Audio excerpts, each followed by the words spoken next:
Welcome to today's session, FEDSAS Online 49, Tech Talk at 2 on Tuesday. Today we're talking about e-governance, essentially by-elections, AGMs, budget vote meetings, and interviews, and how those processes can be done on an online basis. Welcome to the session. Today I'm going to hand over directly to Riaan. I just need to get our Facebook live streaming going in the background, so I'm going to hand over to Riaan straight away. And then we will be handling, as I say, a bit different today. We've got a few ladies on board to brighten up our days and to give us some information where they've practically been using some of these things that we're speaking about today. So over to you, Riaan, while I just sort out some of the background stuff. Happiness. Can I just confirm that everyone's hearing me? Yep, that's all good. Okay, good. I just plugged in my microphone as we started. Good afternoon and welcome from my side as well. I'm going to share my screen really quickly. So that we can just have some other pictures other than my face, although we are really nice and colorful today with some additional speakers and ladies on board. But yeah, we're going to be talking Tech Talk at 2 on Tuesday, which is our regular rhythm, and I'm really getting to in the mode of liking what we're doing and discussing new issues that's on the table. Funnily enough, over the past week, 10 days, we've had a lot of inquiries about how are we viewing the process going forward for online AGMs, or is an AGM going to take place at a school? Are we going to have a budget vote or not? The FEDSAS staff training this morning was around the budget vote. So we're looking today to talk about e-governance. I think most of you would have seen the advertisement, and I'm very, very glad to welcome a few guests. Lisa Parrock from Stellenbosch Hoërskool. She's going to share with us their school's journey with an electronic election in 2018 for the SGB.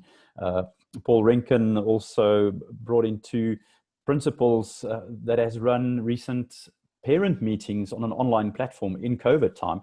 And then we're also glad to have our CEO and Deputy CEO, Paul Colditz and Jaco Deacon joining us today. Dankie meneere. Is altyd lekker om met julle te gesels. Charmaine Myburgh is there. Welcome, Charmaine. So glad to see you guys. Tech Talk at 2. We're going to be talking online governance, e-governance. Now, I'm going to flash through these slides really quickly and just see the red letters. Avoid gatherings. This is just from the standard operating procedures. All other gatherings are prohibited. Entry by visitors, prohibited. Visitors' parents should not be allowed to make an appointment. Emails to minimize gatherings or meetings.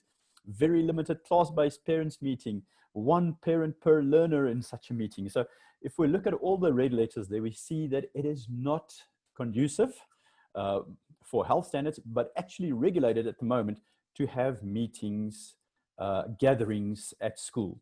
And this brings about, what are we going to do going forward with the school's budget approval? Parent meetings, if we should have. The AGM and the budget approval in most cases is one meeting. Online SGB elections, by-elections might be necessary at this point in time, because if there was a change in guard at the SGB, there might have been a situation where we would have had a 90-day co-option period, and that co-option period would have lapsed already. So let's talk about that today, and we've got a panel to discuss. I'm going to stop sharing my screen shortly and just give everyone a chance. But the question is, should we adapt our school policies? Should we make provision for these strange and wonderful times that we're living in? Do we need to talk to the department about the approval of that? So ja, ons gaan vandag 'n bietjie hieroor gesels en baie welkom aan almal. Ons gaan vir julle vra om julle vrae en kommentaar vir ons in die Q&A box te sit daaronder, en dan gaan ons lekker saam gesels hieroor.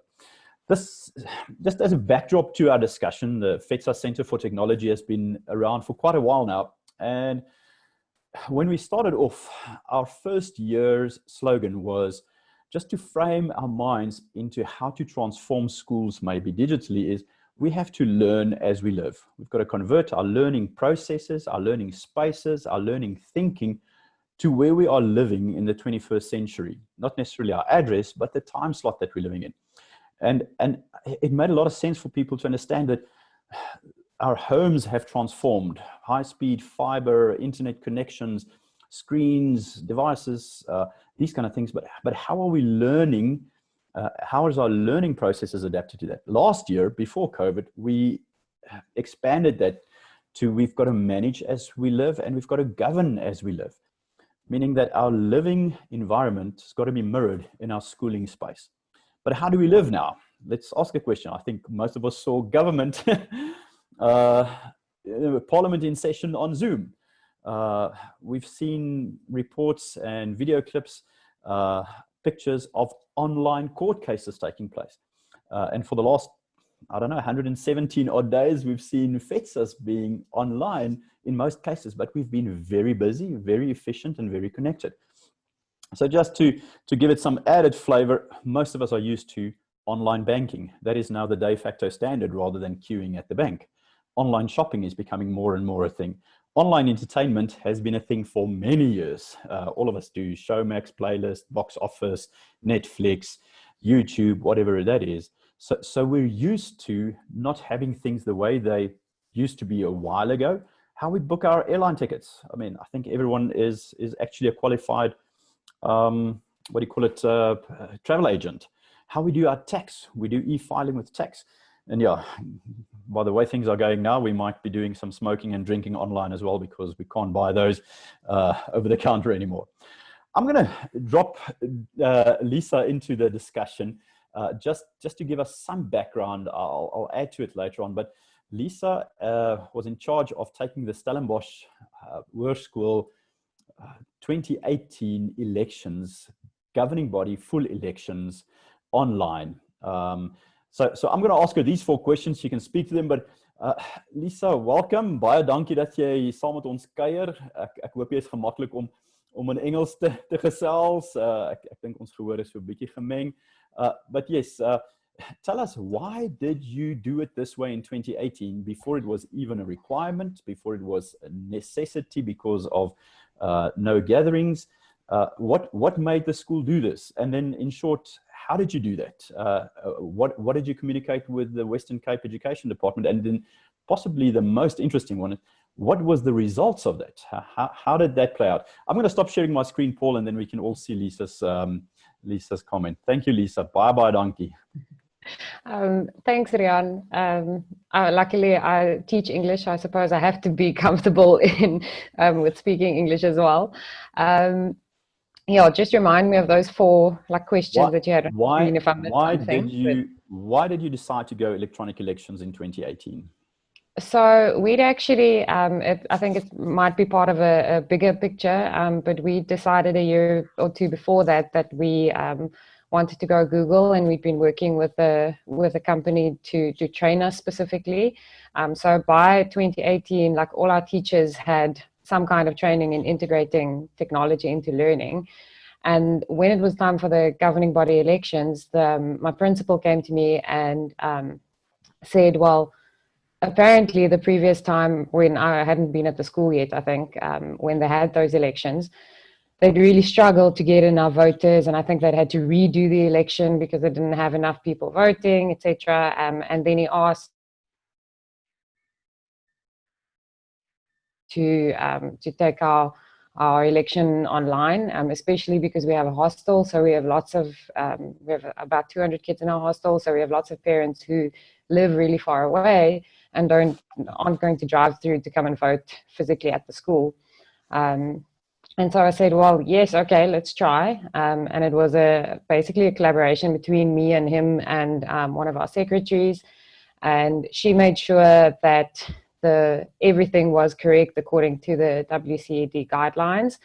And essentially what we did is we gave people the opportunity to still come and vote at the school.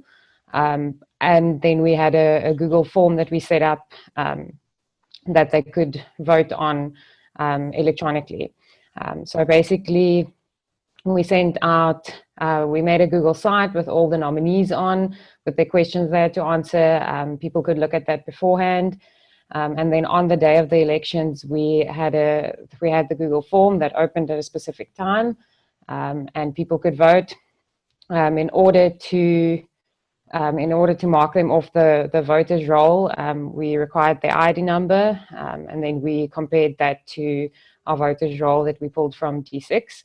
And then on the sheet itself, we just made sure that from the beginning, the column that or you only have the one or two, whatever, like the voting officials, who would then see the ID number, and we could then compare that to the voters roll, and then on the spreadsheet we could actually even count the votes once we combined it with the votes that came in person as well.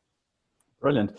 What was the result? You mentioned the reason is that you had the technology, and the other one is that you struggled to get the numbers of people there. What was the end result of your, call it your quorum requirement or the participation? Well, we made some effort and like sent some messages out on D6 in the morning as well, and asked the kids to all send a message to their parents saying, please go and vote, here's the link. And I think by 10 or 11 that morning, we'd reached a quorum already. Wow. So it made our lives so much easier. What was the total number of participants percentage-wise, if you can remember that? I can't exactly remember, but it was definitely, I think it was around, I think I'd be guessing, but I think it was around 70%. 70% of the total. I think so. Yeah. And the quorum was a difficult question earlier. Yeah. Excellent. Yeah. Lisa, thanks so much. I'm gonna keep you in and see if there's a question or a poll. Sure. You decided to use your own mechanism. You championed it by using Google, but that is not necessarily the point of the discussion. You went electronic and you made it work, and the WCED was involved. Lisa, just hang around for us, so we'll see if there's any questions for you. I'm going to hand over to Paul Rencken, our own webinar specialist in FEDSAS, as well as provincial manager in KZN.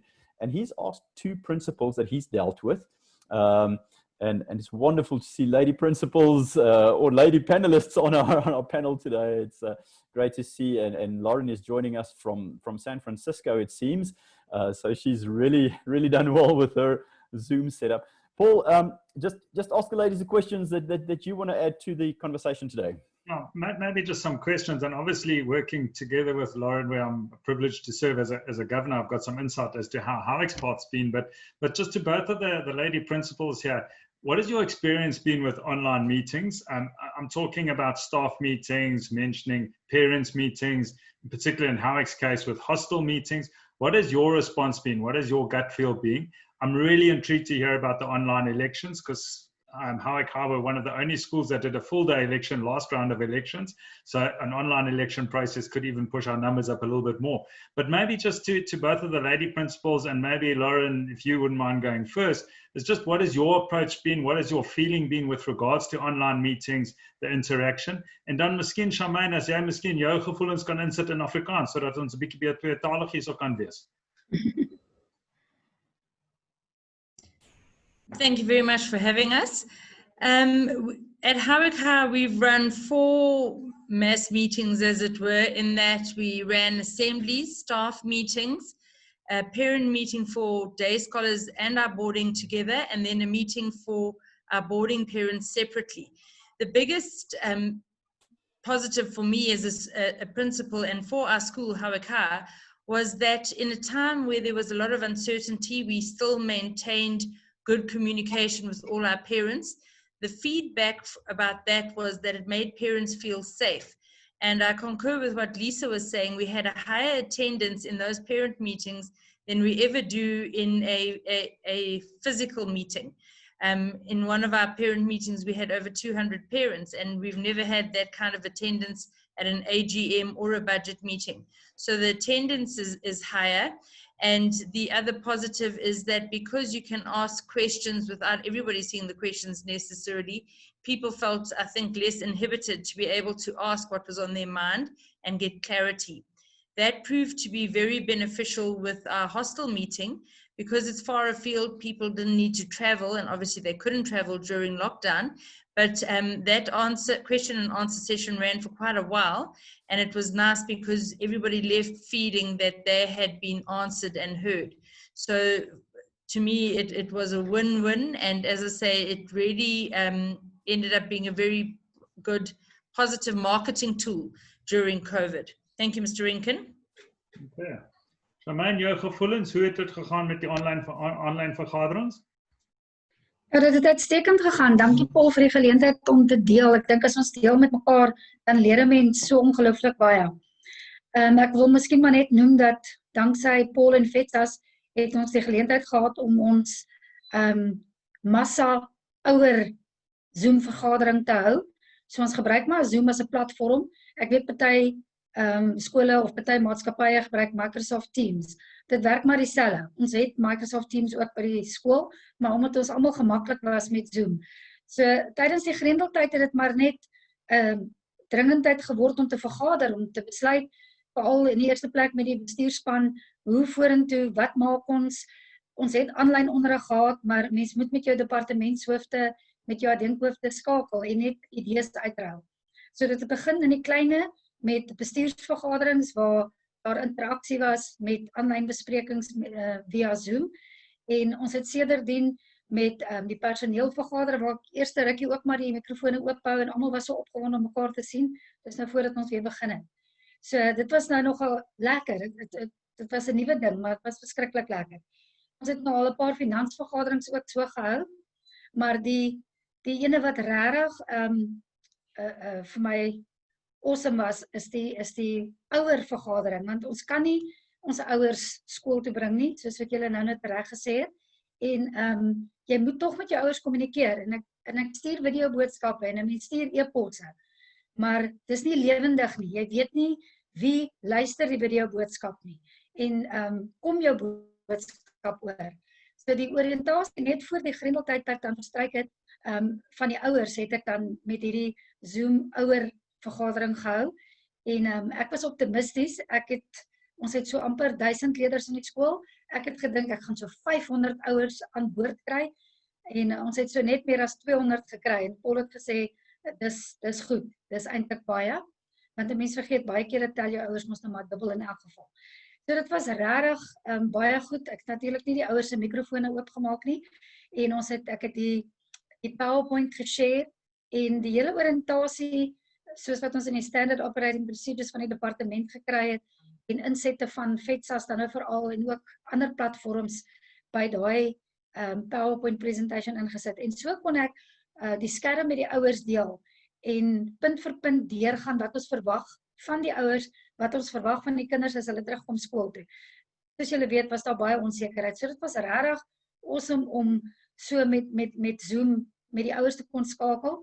My twee adjunkhoofde was byderhand, en ek beveel dit aan, want die ouers het ons gepeper met vrae. So die vrae het die hele tyd deurgekom, en die twee adjunkhoofde kon die hele tyd die vrae hanteer, en onmiddellik die meeste van die vrae dan nou so aanlyn beantwoord. Ek sal dit beslis aanbeveel, en selfs nou nog, ons beplan nou in die nabye toekoms weer 'n BL vergadering, want hulle is net te veel om gesig tot gesig te vergader.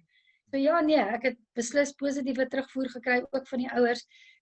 Natuurlik daarna kon ek die recording vir hulle deurstuur, en ook die PowerPoint wat ek gedeel het met hulle, kon ek vir hulle e-pos. Dit was baie goed. En dankie Paul vir julle hulp met dit. Baie dankie, Charmaine. Lauren, I just want to confirm, Paul? Yeah, just thanks very much. Just quickly, I think it's a practice thing, and as soon as we start doing this more, it becomes a familiar way of operating. 2 years ago, our first FEDSAS webinar, I think, had 22 people attend. We're sitting with about 184 online today. So it shows you that once people get used to it, it does operate well. Obviously, the COVID-19 time has helped us. Riaan, I'll hand it back to you. If the panelists wouldn't mind staying on board, I will put your cameras off so you can relax, but I'll keep you in the background on the group just in case there are some questions that come through, and you'll also be able to see the questions that are coming through, and I'll handle those in the answer background. Over to you, Riaan. Excellent. Yeah, I just wanted to confirm, I think Lauren also said in the tune of 200 parents joined their parent meeting, so that's it. Excellent. I'm going to jump into our next question or speaker. I'm going to put the screen up because I think Paul wants to share something. So, Meneer Colditz, I've asked you to talk to us about the concept of emergency in the law. I don't see you coming live yet. Is your screen open? There we go. Yeah, I'm open. Kan ek maar skiet? Over to you. Thanks, Riaan. Goeiemiddag aan almal wat teenwoordig is in hierdie sessie. Al kan ek julle nie sien nie, lekker om saam julle te wees. Good afternoon, everybody. Riaan asked me to discuss a couple of legal principles with regard that may impact on the law and the legal requirements relating to school management and governance affairs. Now, we all know that we were supposed to have submitted our audited financial statements before the 30th of June. Some schools were not able to do that for various reasons, mainly related to the lockdown. We are aware that we have to have nomination and election meetings in some provinces. Provision is made for deviations from the meeting procedure, but you still have to have a nomination meeting. Now, no longer possible, or at least not possible, during the state of emergency, also the disaster period. And then the other important thing is budget meetings. The budget of the school must be approved at a meeting, you know, about the 30-day notice requirement, and everybody, well, nobody ever foresaw when the laws were written that we'd have a situation we find ourselves at this stage. So the laws do not make permission for lockdowns and for prohibition on meetings and gatherings. Now, there is a maxim or legal principle, lex non coget ad impossibilia. It means that the law does not require the impossible from us. It does not force us to do the impossible. So if it's not possible, because of the lockdown regulations or the state of disaster regulations and the standard operating procedures to have a meeting, what now?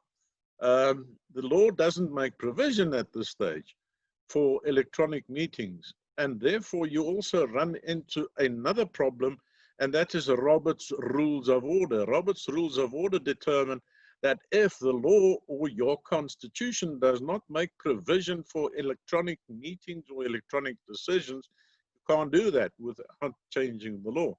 But you have to have by-elections. You have to have a meeting in terms of which the budget must be approved. You have to have, in the foreseeable future, March 2021, we're going to have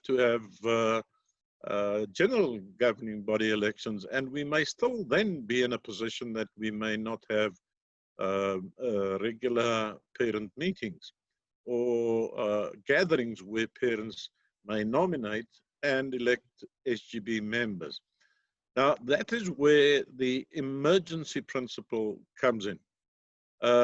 We all know that if you're caught in speeding zone, speeding and transgressing the limitation on the speed in that particular area, people, the very popular and very often unsuccessful plea is, I've had an emergency.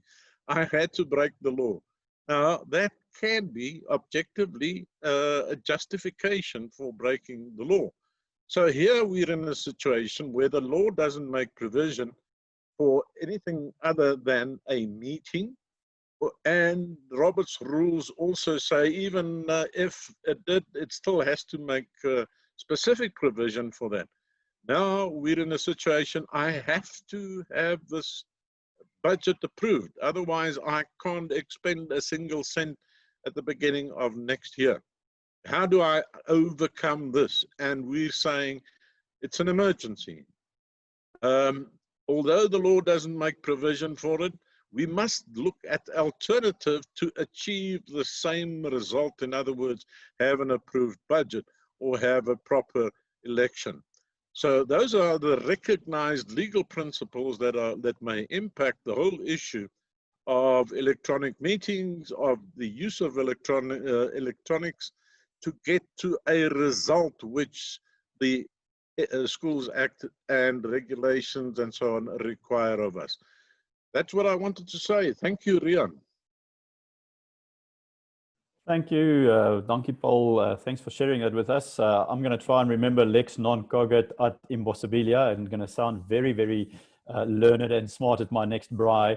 But yeah, the point comes clear. The other one, sorry, Riaan, the other one you can remember is de minimis non curat lex.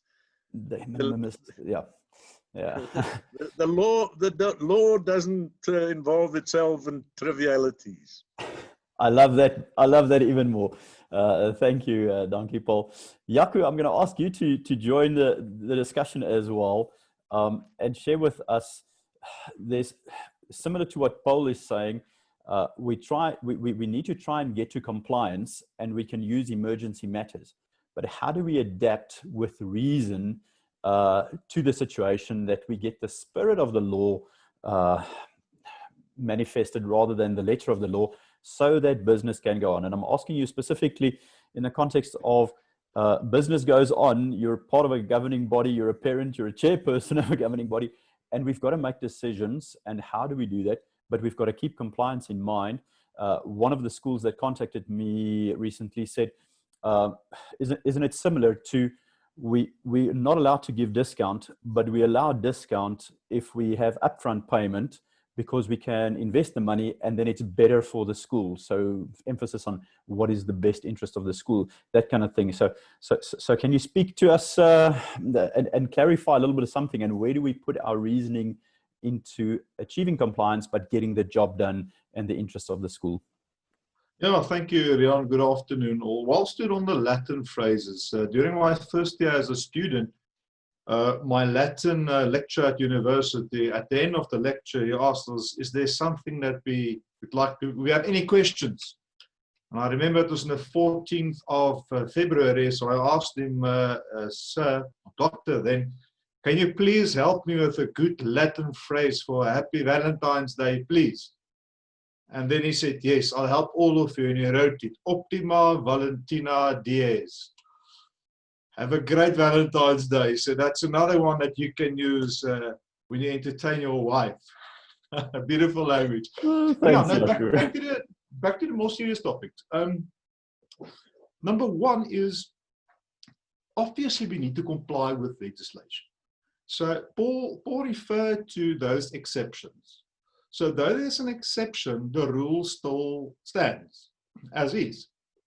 So when we break the rule, and I'm going to put this in the brackets, there must be a justifiable reason. So your reason and the outcome must be connected. Like Paul pointed out, if we don't have an approved budget by January, then we cannot make any payments, we cannot collect school fees, so the school will grind to a standstill. So it's crucial that you do make some plans.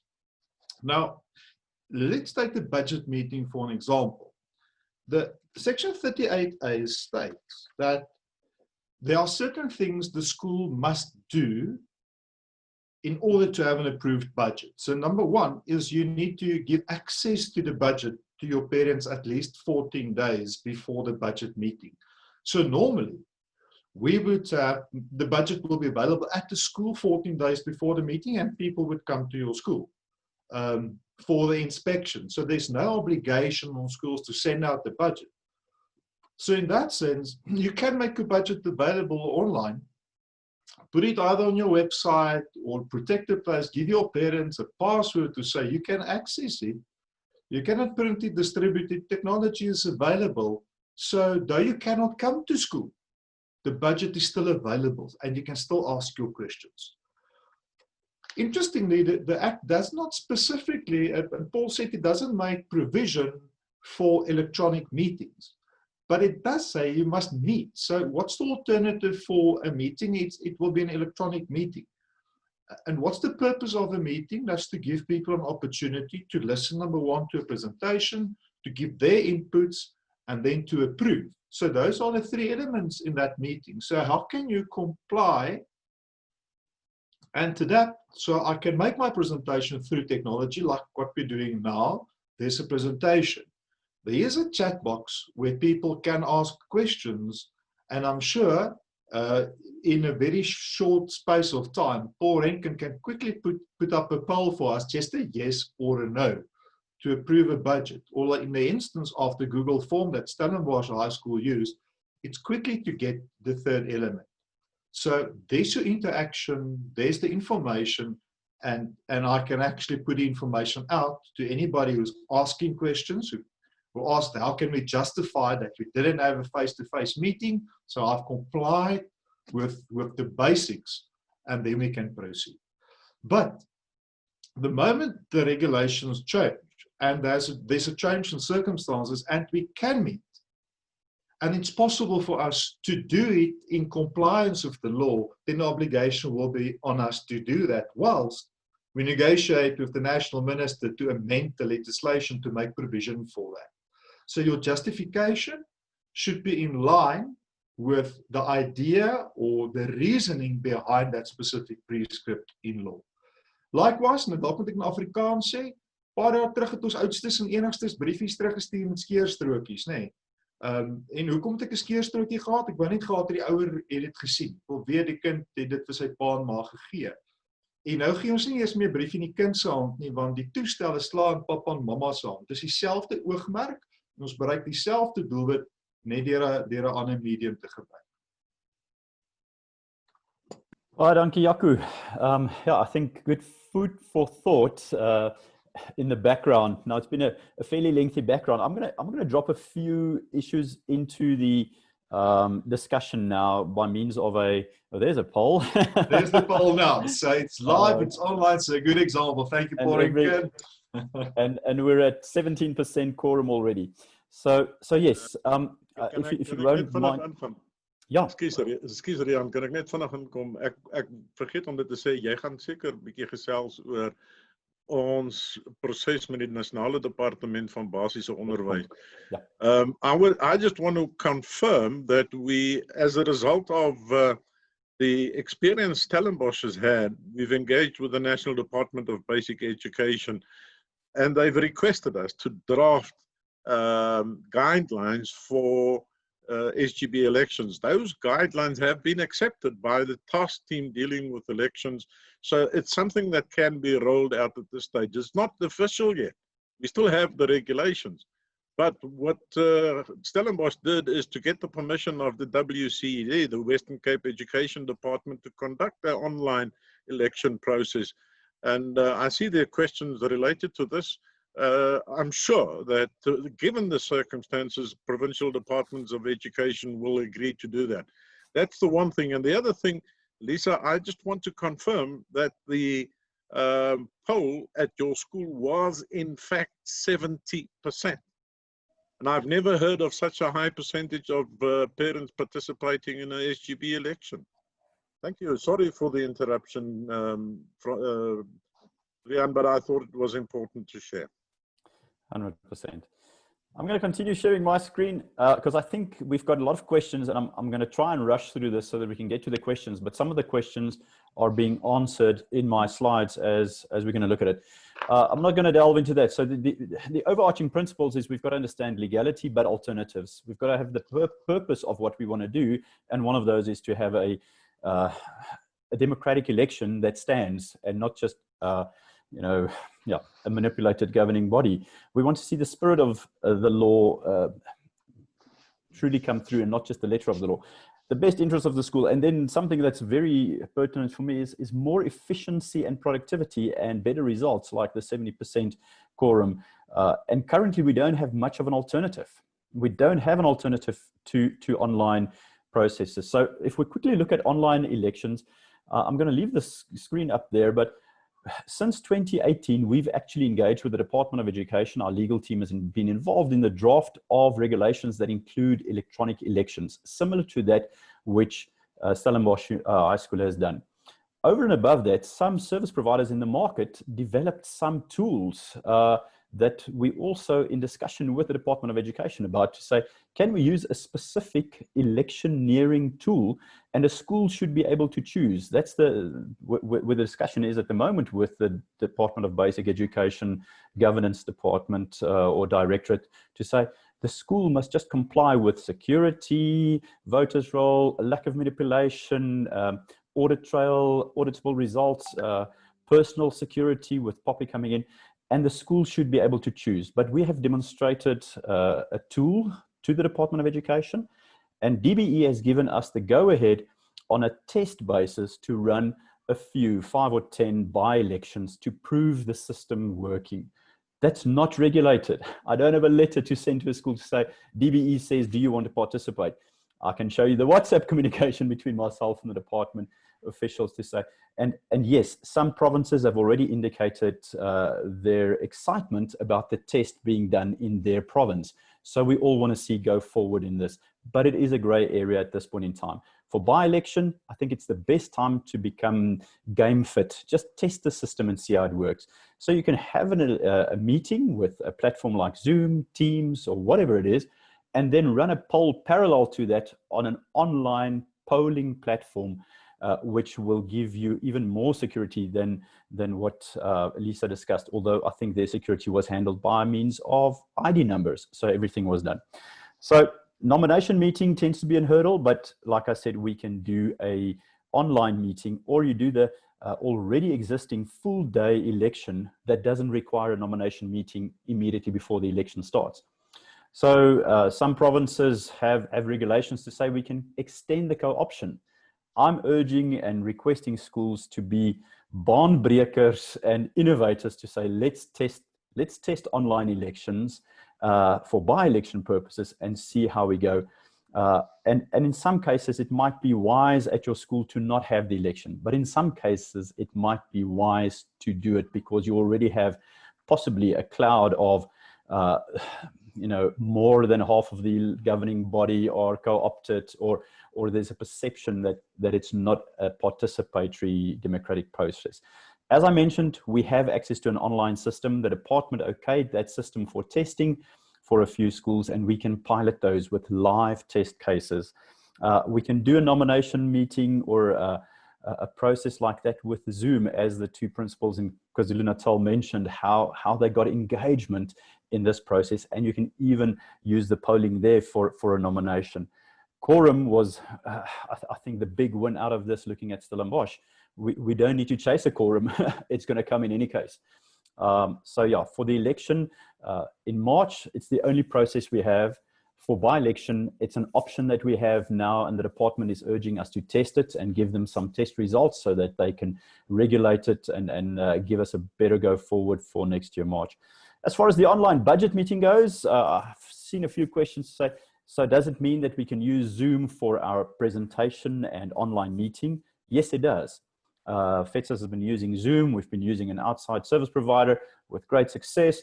And yes, schools might want to get their own platform or use a service provider and then have someone facilitate that. But look at what you need to do. It's just an online meeting, and Jaco mentioned it. The meeting still stands. The requirements still stand. So same notice periods, same quorum if needed, same timelines for the insight into the budget, but different mechanisms. And Jaco mentioned 1 or 2 options already. Then after the presentation is done, you jump to the election platform or a poll or whatever platform you choose, barring that you're happy with the raise of hands or something like that. We're even thinking that the online election tool that we're testing for by-elections now will work for the budget vote, because all parents can go in, use their authentication, and then instead of voting for candidates, they vote for the yes or the no, or even vote for the abstain option if they don't want to keep quiet, but they can actually record that they're abstaining from the vote there. So yes, I think logistically, mechanically, it is worthwhile to have a look at an online parent meeting and then couple the vote with that parallel to that.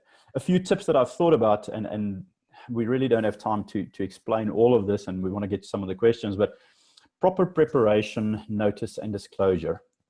I think if anything changes in the schooling system, whether it's good or bad, and possibly always good, that always has a bad taste, because why do we fix something that isn't broken? So you've got to prepare well, prepare your parent body well to say we're going to do things differently. Online meeting like this one, but test it. Have a few test cases so that the night in question, the day in question, if something goes wrong, that no one, yeah, I've said it before, kom ons raak fix, wedstrijd fix vir die groot speletjie. We're not going to run the comrades by not training a few races beforehand. Make sure you've got your ground rules and logistics sorted out. So the two principals that spoke mentioned they did not open the parents' microphones. They had someone next to them fielding questions. So think about these things, and it's worthwhile to work with a company that facilitates this process rather than you doing it and becoming the specialist in it. A registration process, similar to this meeting. You received a link, you registered on it. You have an attendance register beforehand. There's security that you can manage by means of the waiting room, allowing people in, communication with the parents beforehand using email, SMS, possibly D6, whatever tools you have. And then a process of attendance verification. You've got to work close to your voters roll. As Lisa mentioned, they got the voters roll of the D6 system, compared it live with the people in the meeting so that you just give a lot of authenticity to the process. Some other tips, time and timing, the duration of the meeting. I think online is very different to in person. I think the magic for a YouTube video is somewhere between 8 and 10 minutes. Otherwise, you lose participation. So for an online meeting, it shouldn't be a dragged out 2-3 hour scenario. It should really be business at hand and work at that. Keep the energy up. I'm standing in my study today because I find that I've got more energy and more engagement whilst not sitting down. And I hope some of you noticed that. But yes, it just feels more engaged. Recording possibility. Paul started the meeting by saying, we're going to record this. So you've got permanent evidence of what happened. You can then also vote on a parallel platform. You don't have to go out of Zoom now or this meeting to do something on your phone or parallel on your computer. If we send you a link to say, just do a quick poll in this using your authenticated, something similar to a one-time PIN, if that's the level that you wish to go to. And then there's a lot of benefits, security benefits, permanent audit trail, and immediate results. We've had a question or two on access. And yes, this is a true problem. Poorer communities, access to devices, access to data. And I want to throw it around the other way and say, yes, we want to be sensitive to that. So the school parking lot can be the hotspot where everyone can have access to data. But in the past, we requested and required, the law required a physical meeting, so people had to travel. And that doesn't come for free. They had to be out of their homes at night. That also doesn't come without risk. So there's been a lot of, the other side of the coin was not free and zero risk. And the new side of the coin just has different costs and different risks added to it. And we've got to marry the reason in between. I think we've got to really take a paradigm shift in it. If government can meet online, I'm sure that a governing body or the AGM of a single school can consider going the same route. I think we've got to be problem solvers and not ask why not, but rather how, and probably define the future that we want to live in and not wait for it to happen. And then the alternative is no meeting at all, with no budget, no compliance, and no mandate. Jaco, I see your screen open up. Do you want to add quickly there? Yes, Riaan, it can also be a combination of the two. I mean, if we're limited to, so we can only accommodate 50 people in the school hall, and then try to accommodate the people who cannot access technology at all, not to exclude them, or open your computer lab. So, well, we've got 20 spots in our computer lab at school where you will be assisted and so forth. So, like what they're currently doing with the online admissions or registration process in Gauteng, there are still walk-in centers. You're going to use technology, but there will be some form of assistance. So not to exclude, but to make provision for that. So it's not one or the other. Maybe you can use a combination as well. I I like that innovative thinking, and yes, it is. The meeting doesn't become the platform becomes the meeting. And I think that's where we need to take our minds and accommodation there. So requirements that if you want to go this route, people have mentioned in the chat box, doesn't mean that we can use Zoom. Zoom is just one of the tools, but Zoom is working great for us, and we're using it with great success. But you have Teams, which was mentioned by one of the other schools, I think Lauren or Charmaine mentioned it. Google Meet, which I think Lisa and them use, and a ton of other webinar type platforms where you can engage your parents. I think critical to do is do some research and go for easy to use. You don't want to struggle and onboard difficulty. You've got to go data light, you know, so be sensitive to the cost. The desired look and feel, you know, does it give you the opportunity to have presentations, whatever your feeling is that you want to create, the view, and then make sure that you've got security.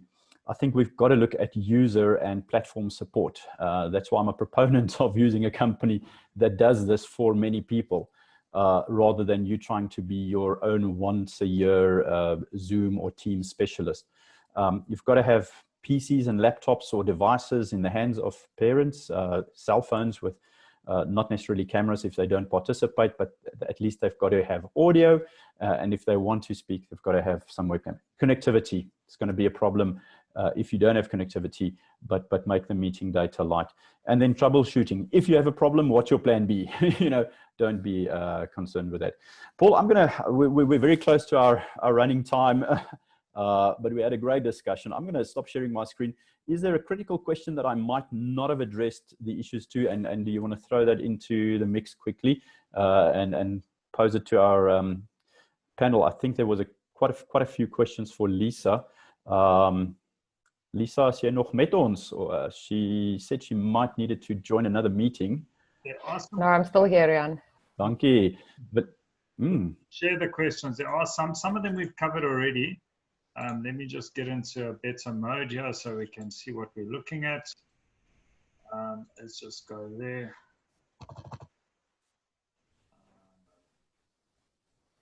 So let me just get back to where there were some questions. Some of them we've covered already, folks. And through the process, I just want to get through to the list of questions. But there were, yeah, useful questions that came in. Let me just keep sharing them.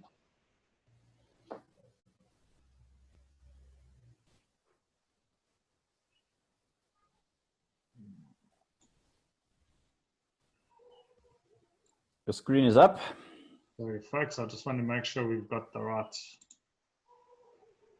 screen share, that we're looking at the right screen share there. Those are the ones with regards to the election, and I think Lisa, having experienced this, is probably in the best position to answer some of those. Yeah, Lisa, I don't know if you're still around. I don't see your camera open. I do. I'm still here. I just can't seem to start my video myself. You continue speaking, yeah. Yeah, so we kept it open for what would essentially have been a whole day. So the form was open from 8 until 5. And then, so as I mentioned earlier, it was a collaboration between me and the secretary and the principal. So to be honest, I think the nominations happened in the normal way because I came on board when they were already busy with that process. And I know I had nomination forms to work from to build the little site with all the nominations on. And just see the, so as far as I know, it was an SGB decision along with the principal whose idea it was. But we told our parents long in advance, but obviously they did have 2 choices, so they could come in physically if they had wanted to do that.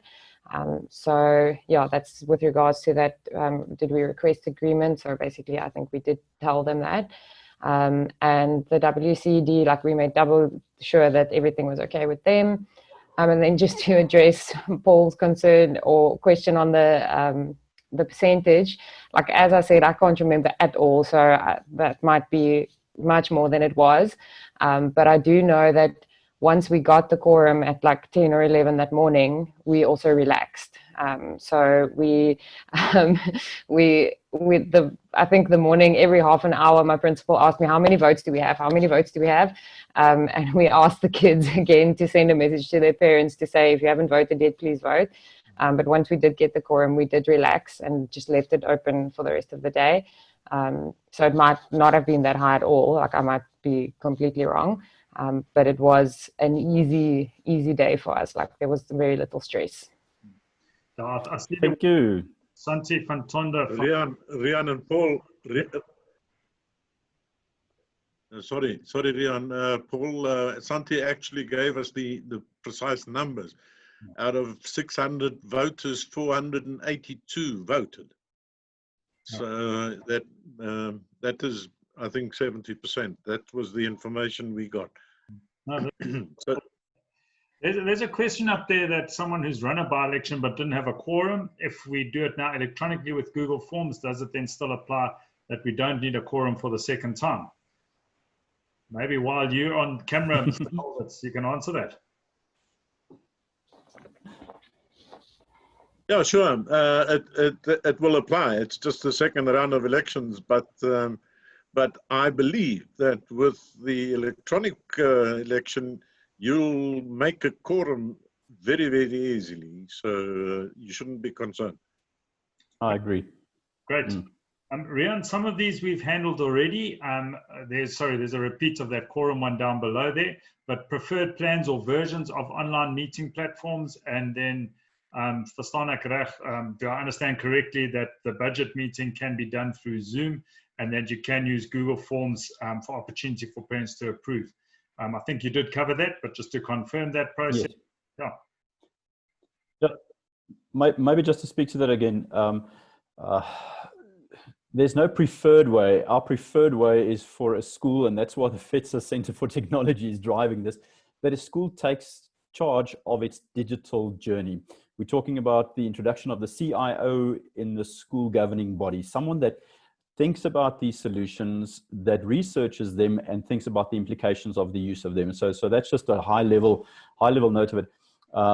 But if I want to give someone quick practical tips, we are still using Zoom, and we've looked at various options throughout the lockdown time to see how do we increase numbers, how do we do breakaway rooms, how do we share, and still it is one of the #1 choices. So it's not a preferred plan or version, it's what works for you, but make sure that you do it. And then yes, there's some free options, but not that carries the numbers that a school would have. So yes, there will be a subscription basis to any software, but think of the cost that you save for 500 or 300 people not driving to school. You know, so one's got to view additional cost to replacement cost of an existing exercise. And that's why my suggestion is don't buy your own license, subscribe to someone else's subscription that facilitates the process, and then you get the specialist service with that as well. And we've got someone in the Center for Technology that runs a service like that for our schools. Yes, jy verstaan reg, die begrotingsvergadering kan deur Zoom gebeur en enige platform, Google Forms, wat ook al ewer, kan gebruik word. Ons voel op die oomblik sterker na 'n platform wat sekuriteit in het, soos 'n verkiesingsstelsel, dan hoef die skool nie baie sekuriteit te bestuur nie. As jy 'n Google Form gebruik, dis 'n gratis stuk gereedskap, maar dan moet jy self as skool die sekuriteit bestuur en beheer en dit kan bewys. Next question there, Paul. Are we in difficulty with lots of questions? This is the last one. Sorry, I did duplicate the top one about the preferred. See? This was also talking about access to technology, which I think we've spoken about. Access. And I think maybe if I can just put in there is that there's limited access. I think as time goes by, there's more and more access to technology. We need to be aware and sensitive to it, and we need to find alternatives. Riaan, maybe you want to add a bit there before we finish off and check if there are any other questions that have come through.